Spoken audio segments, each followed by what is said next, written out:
Right, so in today's video I'm going to be taking a look at the hyperlapse options with the Action 5 Pro. Now if you follow my channel, you know I've done a couple of videos walking through all those hyperlapse options, which start at auto, ×2, ×5, ×10, ×15 and finally ×30. Now the slower the rate, let's just say ×2 and ×5, they're going to be really slow, and when you're walking you get a bouncing effect while it's on the chest harness, or if you were just holding it handheld you'll still get that bouncing option because it's a really slow rate there. And then higher you go, let's say ×15 and 30, especially ×15, I found that is the sweet spot whilst walking. It's not too fast, it's not too slow, you just get a nice fluid motion as you're walking with no bounces in there. Right, now I'm just going to show you how to find the hyperlapse function. In the bottom left hand corner you'll hit that icon and scroll all the way to the right, and there you'll find the time-lapse function.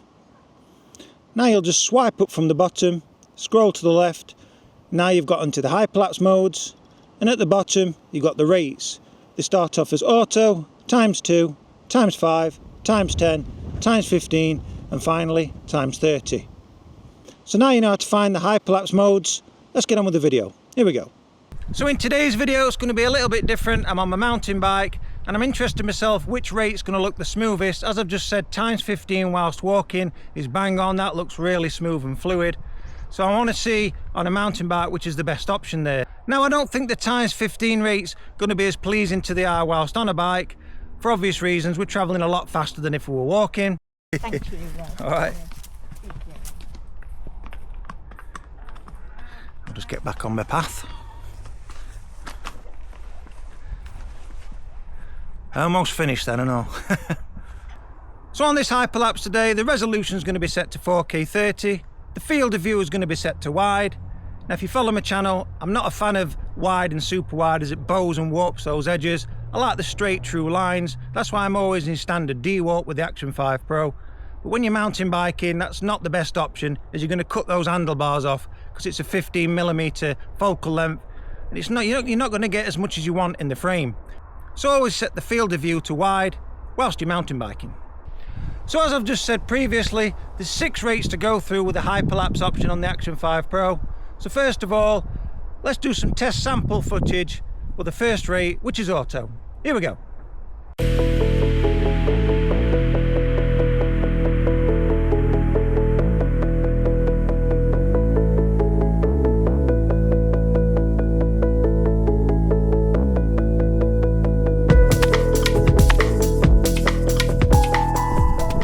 You've just seen the first rate, which is called auto. What's your thoughts on that one? I've just reviewed it back, and to be fair, it's not that great, especially when you've got any kinks and turns whilst you're biking there. If you're dodging any potholes or debris, as you've seen with my hands, it looks like you're just going like this all the way, but in real time you're obviously not doing that. It looks like a little bee's wing as you're moving around there, and it's just not usable. So I'd say the only time you use that auto function there, which is very similar to the ×15 and ×30, is if you're walking or hiking. As I've said before at the beginning of the video, the ×15 is the sweet spot whilst you're walking there. So it's going to be fun today to find out which is the best rate. There's a horse on my shoulder. They're everywhere today, these horses. So that first rate in auto, I wouldn't advise it if you've got any kinks and turns whilst you're on a mountain bike, especially through, let's say, red and black trails. Just skip that auto. So now we're going to go to the rate of ×2 and let's see what that looks like. Here we go.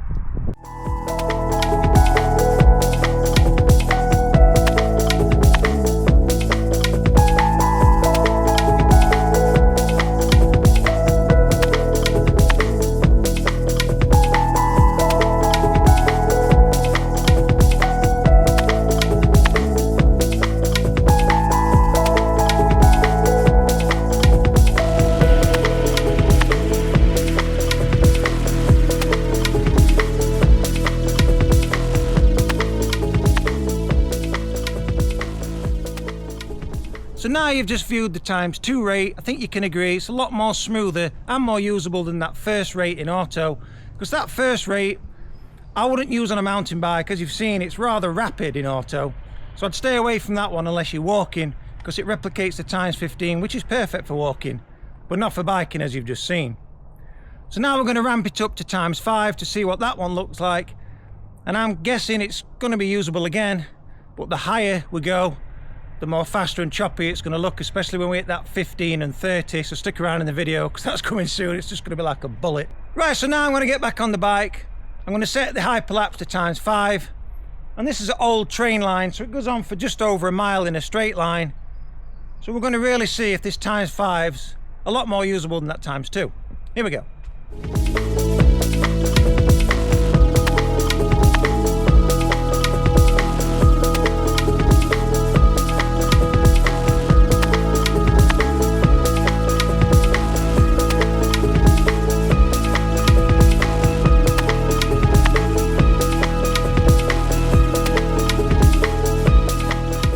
You've just viewed the rate of ×5 across that old train track, and I think you can agree it's a little bit faster than the ×2 rate, which I'm liking up to yet. That's my favourite one. But the auto, again, far too fast for a bike. So the sweet spot at the moment going through these rates is ×2. So that ×5, as I've just said, a little bit too quick. So now we're going to go to ×10. So that's going to be twice as fast as that ×5. So get ready. I'm hoping that right across here we've got more straights than twists and turns, because if we've got twists and turns you're going to get rather dizzy on this ×10 rate, not to mention ×15 and ×30. Stick around, you're going to get really dizzy. Right, let's switch on to ×10 on the hyperlapse and let's just see what that one looks like. Here we go.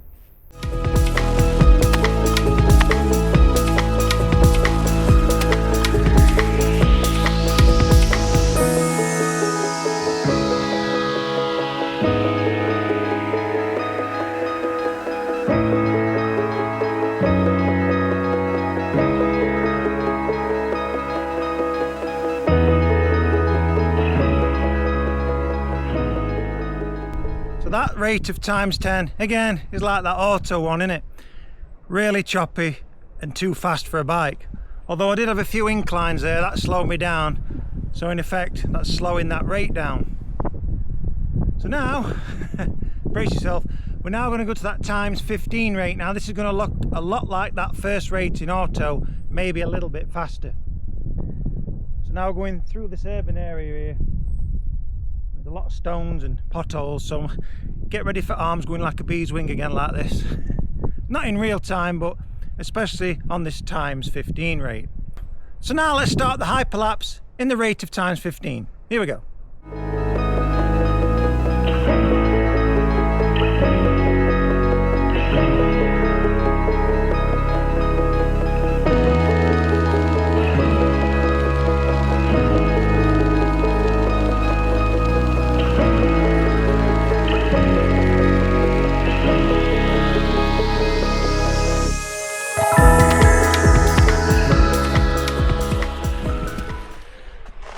That was a quick one, it ×15. Top tip, don't look at my handlebars whilst you're watching that footage or you'll get a bit queasy. It's just too fast in it, ×15. Like I said, while you're walking and hiking, ×15 is great. It irons all the bumps out, and as you're walking, you're not walking very fast, a couple of miles an hour if that. So everything's smooth. So ×15 while hiking. As you've just seen, ×15. Never use it while biking because it's like that auto, maybe a little bit faster as I viewed that back. Now, it's not too far till I get back now. Now we're going to go to ×30. Now this is going to be twice the speed of what you've just seen, so don't look at them handlebars. And if you want, just turn away and listen to the music because this might get you a little bit sick. It's just not usable. I can't really figure out what it's going to be used for, that. Now, as I said at the beginning of the video, Route 66 in America, miles and miles, straight line on a motorbike, any rate's going to do. If you want to be looking at the panoramic scenery, go in ×2 and ×5. I'm on about the Route 66 here.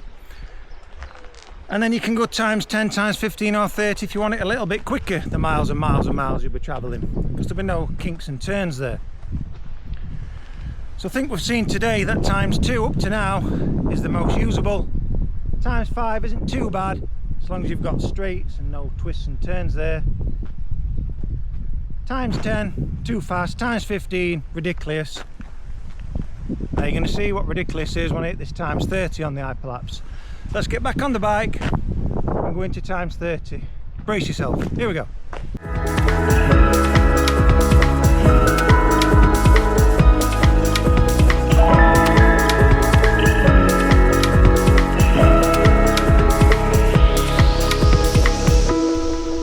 A little bit rapid that times 30, wasn't it?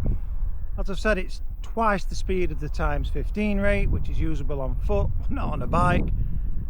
But that times 30 rate, well, like someone has strapped a few rockets to the back of here, and I was blasting up there as you've just viewed. That took me around 6 minutes to bike what you've just seen at times 30, but you've just seen it in 14 seconds, so you can imagine how fast that is. Plus, it was a little bit of an incline going up that gravel path. And to be fair, there wasn't that many twists and turns in that, so it looked a little bit better, I think, than that times 15 rate, because times 15 rate had a few kinks and turns there. So now that you've viewed all 6 rates, auto, times 2, 5, 10, 15 and 30, which do you prefer? So I've had a brief look at all those 6 rates on the Action 5 Pro, and the one I like today is times 2, because that just looks a lot more pleasing to the eye. My arm's not going like a bee's wing, and no matter if I've got twists or turns or any downhills or uphills, it just looks pleasing to the eye at times 2.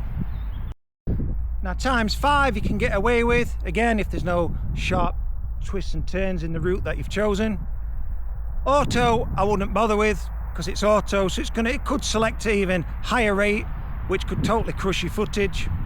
And then we've got times 10, I wouldn't use that one either. Times 15, you can see where we're going here, and times 30, so 10, 15 and 30 on a mountain bike I wouldn't use. So with this video today, I'm hoping that you've seen which rate's going to suit you on the route that you choose. So in short, the slower you move, the higher the rate you can get away with, and the faster you move in, the lower the rate you can get away with. So as always, do stay tuned to the channel, as there's going to be plenty more videos on the horizon. But for now, thanks for watching, be sure to hit that like and subscribe button, and bye for now.